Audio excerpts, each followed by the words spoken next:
नमस्कार दोस्तों, स्वागत है आपके अपने यूट्यूब चैनल में। तो आज अपन इस वीडियो में बात करेंगे आपके मध्य प्रदेश बिजली विभाग के फॉर्म स्टार्ट हो चुके हैं फाइनली। तो कैसे फॉर्म भरना है, कितनी की फीस लगने वाली है, क्या आपकी अलग अलग पोस्ट के लिए अलग अलग फ़ीस लगेगी, वो सब कुछ डिटेल में बात करेंगे। और फॉर्म कैसे भरना है वो भी आपको डिटेल में बताऊँगा। उससे पहले जो लोग चैनल पर नहीं आए, चैनल को सब्सक्राइब कर लीजिए और बेल आइकन को प्रेस कर लिए ताकि आपको इस लेटेस्ट अपडेट्स और इसी जानकारियाँ मिलती रहेगी। तो आज मैं आपको इस वीडियो में बताने वाला हूँ कि आप मध्य प्रदेश बिजली विभाग का घर बैठे फॉर्म कैसे भर सकते हो।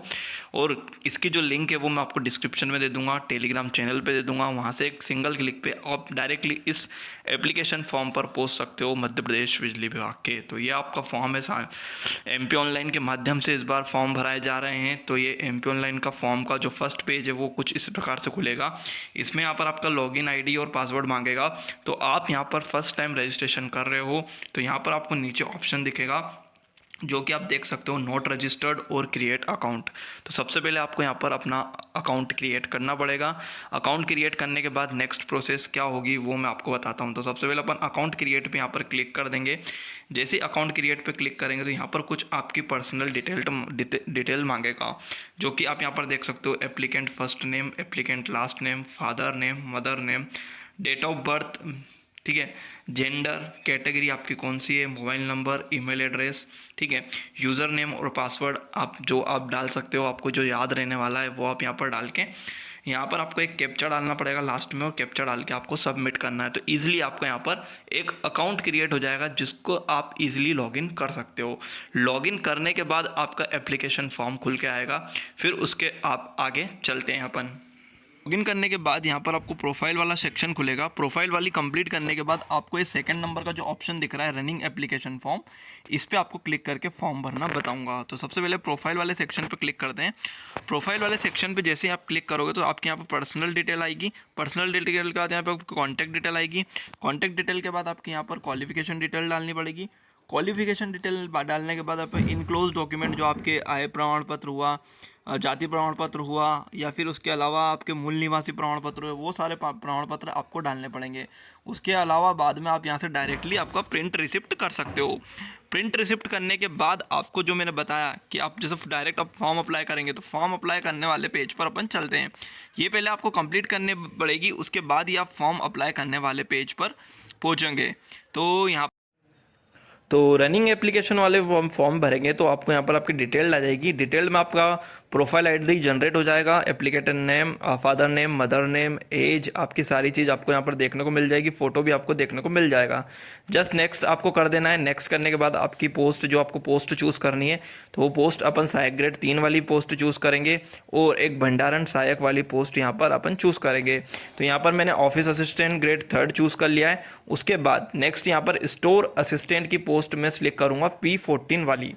ये दो मैंने पोस्ट यहाँ पर सिलेक्ट कर लिए। और स्टेनोग्राफर करा है तो स्टेनोग्राफर भी सिलेक्ट कर लूँगा। पोस्ट प्रेफरेंस में सबसे पहले भोपाल डाल दूंगा, सेकंड इंदौर डाल दूंगा मैं, फिर थर्ड यहाँ ग्वालियर डाल दूंगा, फोर्थ में यहाँ जबलपुर डाल दूंगा, फिफ्थ यहाँ पे आपकी मैं सागर डाल दूंगा, सिक्स यहाँ पे उज्जैन डाल देता हूँ, और सेवन्थ यहाँ पर मैं आपकी सतना डाल देता हूँ। तो ये मेरी हो गई कंप्लीट। फिर क्वालिफिकेशन चूज़ कर लेता हूँ मैं। क्वालिफिकेशन क्या है तो यहाँ पर HCS डाल देता हूँ। और उसके बाद यहाँ पर मैं देखता हूँ यहाँ पर क्या लिखा है कि क्या आप रेगुलर बेसिस पे MPSEB में आप एम्प्लॉय है।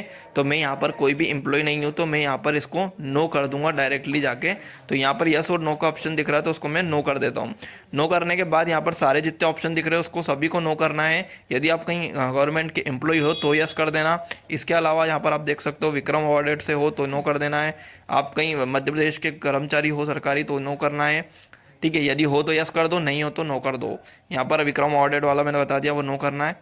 उसके अलावा आगे चलते तो आर यू एक्स सर्विसमैन, तो यहाँ कर देना है नो।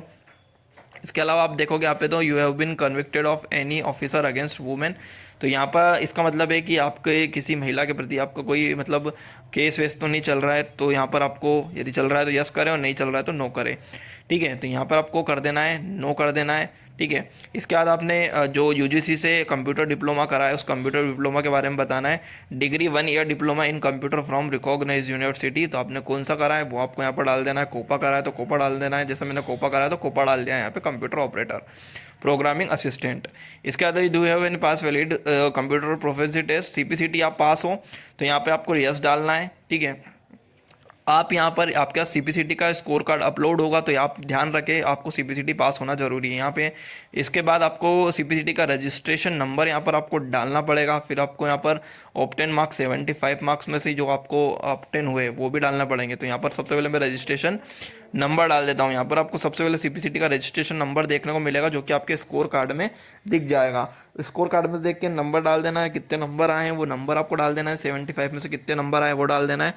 उसके बाद यहाँ पर पूछ रहा है कि हिंदी टाइपिंग टेस्ट आप पास हो या नहीं, तो यहाँ पर आप पास हो तो यस कर देना।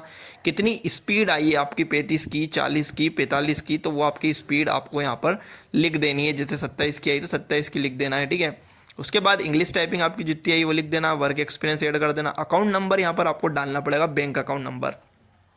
बैंक अकाउंट नंबर डालना है, यहाँ पर आपका होल्डर नेम डाल देना है, आईएफएससी कोड डाल देना है। अब आती है मार्कशीट अपलोड करने की, तो यहाँ पर 10th की मार्कशीट अपलोड करनी है, 12th की मार्कशीट अपलोड करनी है, और all essential qualification certificate marksheet. तो यहाँ पर आपके पास उसके अलावा जितनी भी मार्कशीट्स है, डिप्लोमा है, सर्टिफिकेट्स है, उनका एक पूरा पीडीएफ बना के यहाँ पर ऑल इसेंशियल क्वालिफिकेशन में यहाँ पर आपको अपलोड करनी है, जो कि 500 KB के अंदर होनी चाहिए। तो ये आपके लिए एक बहुत अच्छी बात है कि आप यहाँ पर सारे डॉक्यूमेंट अपलोड कर सकते हो ऑल इसेंशियल क्वालिफिकेशन के। नीचे चलते हैं तो नीचे photo identity proof address proof के लिए आपको यहाँ पर डॉक्यूमेंट डाल देना है, जो कि आपका आधार कार्ड है, उसमें आपका एड्रेस डाल सकते हो। इसमें आपके फिर एक यदि विक्रम ऑडिट है तो आपके सर्टिफिकेट डालना है। सीपीसीटी का स्कोर कार्ड यहाँ पर आपको डालने को देखने को मिलेगा। सीपीसीटी का स्कोर कार्ड आपको डालना है 500 KB के अंदर। आय प्रमाण पत्र अपलोड करना पड़ेगा। फिर यहाँ पर नीचे आपको आई हियर पे क्लिक करके सबमिट कर देना है। जैसे आप सबमिट करेंगे तो आपके सामने Madhya Pradesh power generating company limited Jabalpur का ये आपके सामने खुल के आ जाएगा। इसको आपको अलग अलग ऑप्शन भी चूज़ करने को मिलेंगे, तो आप अलग भी चूज़ कर सकते हैं। तो यहाँ पर ये वाला ऑप्शन चूज़ करा है, फिर आपको नेक्स्ट कर देना है। नेक्स्ट करेंगे तो आपको यहाँ पर आपका पेमेंट का ऑप्शन खुल जाएगा और आपके प्रोफाइल जनरेट का ऑप्शन खुल जाएगा। तो देख सकते हो यहाँ पर प्रिंट और पेमेंट का ऑप्शन यहाँ पर दिख रहा है। तो अपन यहाँ पर सिंपली से पेमेंट के ऑप्शन पर क्लिक करेंगे, जिसमें पेटीएम, फ़ोनपे, गूगल पे, बारकोड सभी से आप यहाँ पर पेमेंट कर सकते हो।